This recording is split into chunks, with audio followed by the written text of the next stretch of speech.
Dehancer.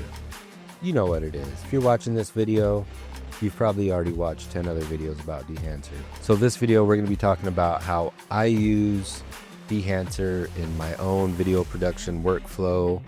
I own a small video production company where I'm doing all the shooting, the editing, and everything before and after that as well. So efficiency is really important to me, and being able to make my footage look that much better with in that much less time, that's really, really valuable to me. So let's get into Dehancer, how I use it, and whether or not it's right for you. And I'm not really even coming at this from a film geek perspective, or even really somebody who knows about film stocks and the different characteristics of this versus that or whatever. I'm just looking to get the most out of my image that I possibly can. I'm not making movies. I'm making content for the internet, whether that be YouTube, website, social media. That's pretty much where most of my stuff lives. So I'm not necessarily chasing a film look because I'm trying to make a movie. I'm just trying to make my shit look good. And that kind of comes down to how I've always looked at color grading. So when I first got started shooting, I was convinced that I was always trying to make the image look a little bit better than real life. In actuality, I wasn't exposing well. A lot of my shots were barely in focus. And so a lot of my early color grading was all about making bad footage look, I don't even want to say good, better. As I've developed how to shoot, how to expose, how to nail focus, I've been able to start to understand a little bit more how to pull the most out of my footage. But it's all coming from a stronger starting point. So the stronger your starting point, the better the original footage looks. You're not shooting on film, you're shooting on digital. So you have all kinds of monitoring tools and different ways to really know what your image should look like as you're shooting it. So one thing that I've really come to understand and get better and better at in my color grading is increasing the dynamic range of my footage. And I think giving it a more film-like dynamic range in terms of highlight roll-off, detail shadow.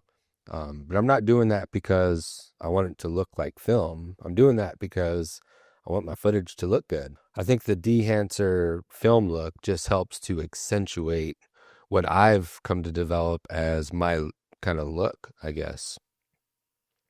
And really my look just comes down to my workflow, how I expose my footage.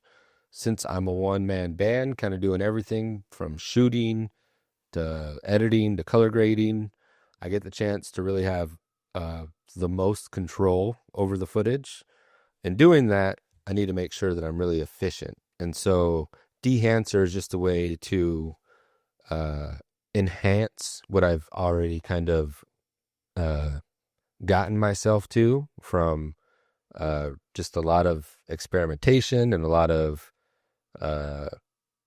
hours staring at the screen trying to figure out how do I get better at this. And so I think it's really important to remember that Dehancer, as much as you could do with it, you need to make sure that you're shooting, you're exposing, you're nailing focus, obviously.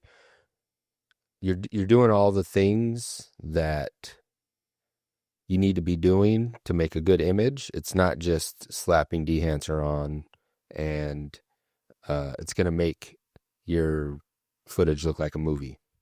Actually, when you first slap Dehancer on, it kind of looks terrible. And that's something that everybody says in every video.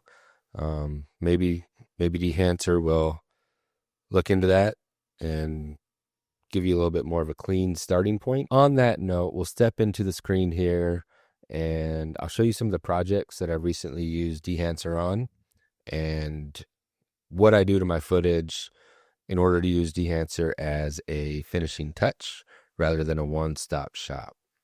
I've played with the using it as like a one node color space transform / color grading. I kind of prefer what I typically do and then just adding Dehancer on as a finishing touch rather than using it as the one-stop shop. That is available if you like to mess around with that, but that's not my workflow. So let's get into the workflow and some of the projects and how I use Dehancer on those projects. Here we are in our first project. Let's jump into what we did with this one. So some of the projects that I have, we're going to have our clips grouped into groups and doing our log to Rec 709 conversion on a group basis. This one, we're doing everything in one spot. So let's just quickly break down how we convert our footage to Rec 709. And then from there, we'll talk about the finishing touch, which is this right here, Dehancer. Okay, so the very first node that we have going here is noise reduction. F-Log 2 is just a little bit noisy, and so we got some noise reduction going on these clips. So for this project, I'm using Phantom LUTs. This LUT is converting my F-Log 2 into wide dynamic range because I am working in DaVinci Wide Gamut Intermediate. Okay. So from there, if I were to be making any kind of exposure or white balance adjustments, I'd be using linear gain. So we have our gamma set to linear, and we would go into our primaries under the gain wheel. So I didn't make any white balance or exposure adjustments to this clip in particular, so nothing's going on there. So the next node, this is my I should have these labeled. Sorry, I labeled these. This is my dynamic range expansion node. So basically, I'm taking my highlights and I'm reducing them to bring that saturation and detail back into the sky, the highlights, and we're bumping the shadows up just a little bit. Okay. The next node is our curves panel to adjust the black and white points of the image. So you can drag this slider this way to increase the white point. You can drag it down to decrease the white point. Kind of pushing that. Same thing with the black point. You can kind of affect that using that bottom end of that slider. Let's just get things back to where they were. Saturation. I'm just using the color slice to bump the saturation up a little bit, as well as the density. And we're just ever so slightly reducing the green in the image. I'm not sure why I made that choice. Apparently I thought it was a little bit too green. All right, so from there, now that we've kind of made all of our adjustments in that wide dynamic range space, we go in and apply our conversion LUT, which is just the Phantom LUTs that I use. I actually use that LUT in my monitor to monitor while I'm filming as well. And that makes it pretty easy to have a good idea of what I'm going to get once I get into the computer here. So we're going F-Log 2 into Rec 709, just using the neutral LUT. So this is kind of like the RE look out of the Fuji cameras is what the Phantom LUTs is designed to do, specifically the neutral LUT. So after all that, now we're kind of in that Rec 709 space, and we've gone through and we've made our exposure adjustments, and we brought out some more dynamic range. We've just really kind of stretched out what we could get out of that image. Now we could go in and apply the Dehancer and just kind of make everything, kind of give it that final little touch. So let's go over what I did in Dehancer to go from this to this. It's not a huge difference. Like I said, it's just the finisher. It's not the whole thing. So the very first panel here is just the input. Nothing going on here. Didn't make any adjustments. We're operating in Rec 709 since the conversion happened before that. So the source is Rec 709. The next will be the capture film stock. So this would be like what you're shooting on in your camera. I chose Fujicolor Natura 1600 for this one because I liked what it was doing with the yellows and the greens in the background and the sky. We'll be looking at some other ones where I used a different film stock later on. The film developer is just all that I really use this for is just to add color boost. You can get a lot of pretty good clean saturation out of that. We have this pretty low right now. The next one will be the film compression. And we're just kind of compressing the highlights a little bit more with this. I have the color density turned up a little bit. The next one is expand. So this one we could adjust our black and white points even further. We're using the curves, and I have it stretched out just a little bit more with this one. So the next one is print, and I kind of feel like this should be at the top. This is like the final print film that we're printing on, and I usually like the Kodak glossy paper. Then I usually check the analog range limiter just to make sure we're not clipping any highlights or shadows.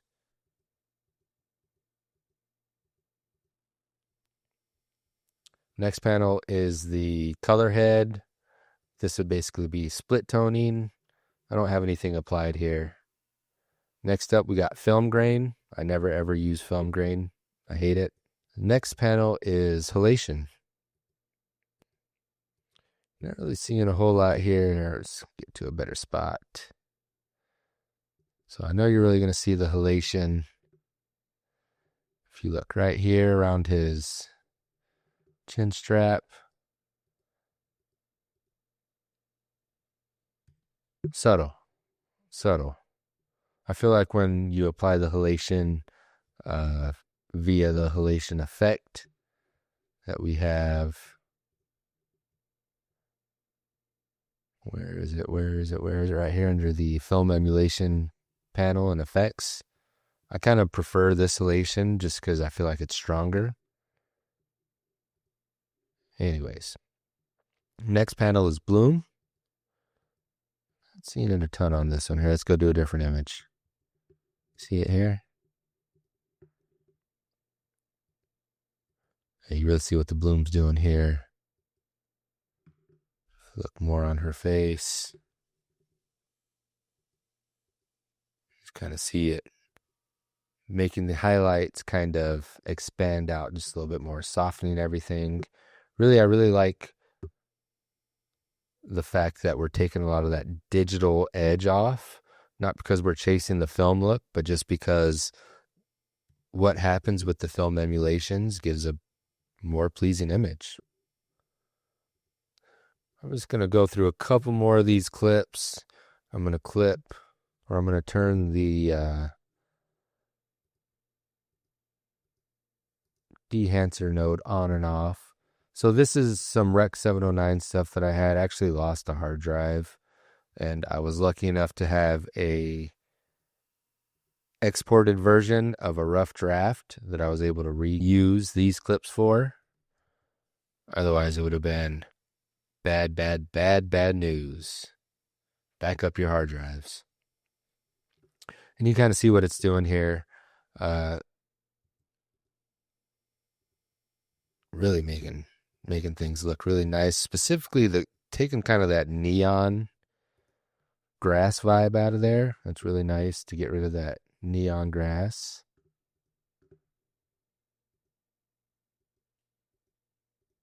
And sending a nice contrast, natural contrast. All right, let's go do another project here. Here's one that I just did. This one we grouped the clips, and I'm using a color space transform pre-clip. We're making our individual adjustments on a clip-by-clip basis.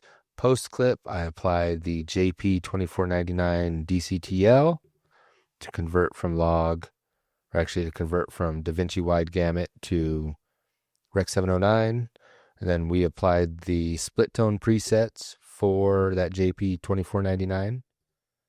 On top of that, we applied Dehancer. So we didn't use the same film stock. Most of the stuff is going to be pretty much the same. I've kind of figured out what I like and what I don't really like or use as much. Usually the main things that I adjust are the film, the input film. We're using the Kodak Gold 200. I do like the Kodak Supra 100 for certain images. We have the Vision 3 250D. I'm never as crazy about that film stock as I am about the other ones. I know it's like the film stock that movies are shot on, but it's just not my favorite. And then let's see here. So those are the Kodaks. Then we have some Fujifilm ones that I like. The Fujicolor 100, I really like that one. That's a pretty neutral. I'm a big fan of the more neutral film stocks. So the Natura 1600 as well. I like that one. I actually like the Fujicolor Industrial stocks. And I like them because they're natural. They're not throwing too much of a crazy vibe onto things. I don't think we really need to go into all of the modules again. It's pretty much the same as what we were doing on that last one. Let's go into another project. So for this one, we use Kodak Gold 200. And we did use the Phantom LUT conversion on this one as well. So we're applying the Dehancer across the entire timeline. And I think that looks better than the Rec 709 conversion. What do you think? Ooh, this was a cool image. All right, so Rec 709. This is with our Dehancer. So let's go through a couple different film stocks and you can just kind of see what those would look like on this image here. So let's go to the Fujicolor Industrial. Just a little bit warmer. This one, I like the 100 better. Let's go to Kodak Aerocolor 4 125. This is another one that I use. A bit contrastier and less saturated, but I think we get a really good greens out of this one. Really like how trees look under the Kodak Aerocolor. Dark and green rather than more yellow, which a lot of the film stocks kind of give you. Kodak Ektar 100 I've used a few times. Of course, we got our Kodak Gold. Kodak Supra 100. Not a huge difference. That's why it's kind of nice to just kind of cycle through them. See, this is Vision 3. I'm just have a hard time with it. Sometimes it looks great. Sometimes not so much. Kodak Vision 3 50D. I always prefer that over the 250D. You get the point. Let's actually switch this to, before I exit out of here, we're going to go back to that Aerocolor. I like that. All right, and I guess one last example that we'll use here is the talking head to this video. So let's get ourselves here, and we have Dehancer. Just to make a little bit of a pop. And same thing, we use Kodak Gold on this one. A lot of the settings are going to be the same, and at about 53% for output. What do you think? What are your thoughts? Do you have any questions on Dehancer and any of the other stuff that I walked through today? If you do, make sure you drop them in the comments below. And if you are looking to get yourself into Dehancer, there's a 10% discount if you use the promo code below. So I previously used halation and glow all in different nodes. To be able to do all that in one node that you can carry across your whole timeline or your whole color grade for your whole project. I think that's really valuable to keep consistency and to just speed up the workflow. So that way you don't have to spend as much time on each clip. That's one of the most important things. If you're doing this like professionally, you got to be fast, and to be able to create better results faster, that's always going to be a win, right? So can I recommend Dehancer? Yes, I can if you already have your basics covered. You've already worked at shooting good footage. You've already worked at figuring out how to make that footage then look that much better in the color grade, and then you're just looking for that much more. I would definitely say yes, Dehancer could be for you. If you're looking at it as the answer to fix all of your bad footage and to make everything you shoot cinematic, I would say work on the basics, get those really, really dialed in. And once you get those dialed in, play around with Dehancer and see if you can make your footage look that much better.